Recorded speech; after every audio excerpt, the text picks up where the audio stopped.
Hello दोस्तों, आज के वीडियो में हम आपको बताते हैं कि बौद्ध भगवान भूत प्रेत के बारे में क्या कहते हैं।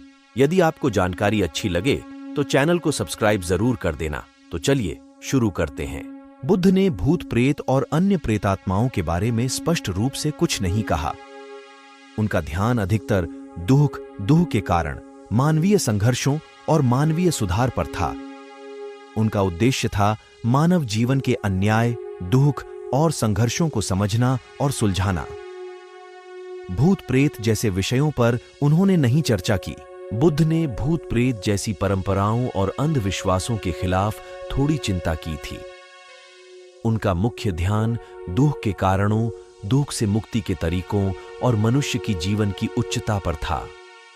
उन्होंने लोगों को समझाया कि सच्ची सुधि और आत्मज्ञान के माध्यम से ही दुख से छुटकारा पाया जा सकता है और भूत प्रेत जैसे अंधविश्वासों से इसका कोई संबंध नहीं होता। भूत प्रेत जैसे अस्तित्वों की वास्तविकता पर उनके विचारों में कोई उल्लेख नहीं है। बुद्ध ने भूत प्रेतों के बारे में स्पष्ट रूप से विचार नहीं किया था। उनका प्रमुख ध्यान जीवन के दुखों को समझने, उन्हें दूर करने और मानवता में शांति और सुख की प्राप्ति के उपायों पर था। भूत प्रेतों के विषय में उन्होंने सीधे रूप से बात नहीं की थी। बुद्ध ने भूत प्रेत जैसी पार प्राकृतिक शक्तियों या सत्ताओं के बारे में स्पष्ट रूप से कुछ नहीं कहा। उनका मुख्य ध्यान जीवन के दुखों, उनके कारणों और दुख से मुक्ति पाने के मार्ग पर था। उन्होंने मानव जीवन की वास्तविकता पर ध्यान केंद्रित किया और इसे समझाने का प्रयास किया। बुद्ध धर्म और भूत प्रेतों के बारे में सीधे तौर पर कोई व्याख्या नहीं करता था।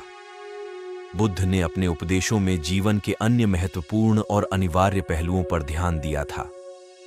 उनका मुख्य ध्यान था दुख के कारणों, दुख से मुक्ति और जीवन के अन्य ज्ञानमय और नैतिक पहलुओं पर। उनका उद्देश्य था मानवीय दुखों को समझना और उनका समाधान ढूंढना। भूत प्रेत और अन्य अलौकिक विषयों पर उन्होंने स्पष्ट रूप से चर्चा नहीं की। उनका आध्यात्मिक संदेश जीवन के सांसारिक दुखों और उनके समाधान पर था। बुद्ध धर्म और भूत प्रेत विषय दोनों ही अलग अलग हैं। बुद्ध धर्म एक आध्यात्मिक दृष्टिकोण वाला धर्म है जो मानवीय जीवन, दुख, संघर्षों और मोक्ष के बारे में बात करता है।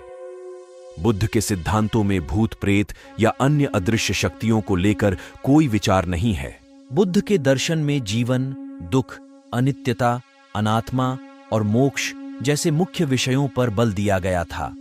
उनका मूल उद्देश्य था मनुष्य को दुख से बाहर निकालने का मार्ग दिखाना। भूत प्रेत की बात आध्यात्मिक या दार्शनिक दृष्टिकोण से देखें तो इसमें अलग अलग संस्कृतियों और धर्मों में विभिन्न मान्यताएं होती हैं। इस प्रकार बुद्ध और भूत प्रेत दोनों ही अलग अलग डोमेन्स में हैं और वे अपने अनुयायियों को अलग अलग धार्मिक, आध्यात्मिक और दार्शनिक सिद्धांतों का संदेश देते हैं। बुद्ध धर्म और भूत प्रेतों की विषय वस्तु सीधे रूप से जुड़े नहीं होते। बुद्ध ने जीवन में दुख के कारणों, दुख से मुक्ति, ध्यान, समझदारी और मानवीय संघर्षों पर जोर दिया। उनका प्रमुख संदेश दुख के समाधान और मानवता के सुधार की ओर था। वे भूत प्रेतों या अन्य अदृश्य दुनिया के विषय में सीधे रूप से चर्चा नहीं करते थे। उनका मुख्य ध्यान दुख और उसके निवारण पर था। इसलिए भूत प्रेतों या अदृश्य शक्तियों के विषय में उन्होंने कोई विशेष बात नहीं कही। और भी इसी प्रकार की ज्ञानवर्धक जानकारी के लिए हमारे चैनल को सब्सक्राइब करें और अपने दोस्तों और परिवार के सदस्यों को भी साझा करें। आपका बहुत बहुत धन्यवाद।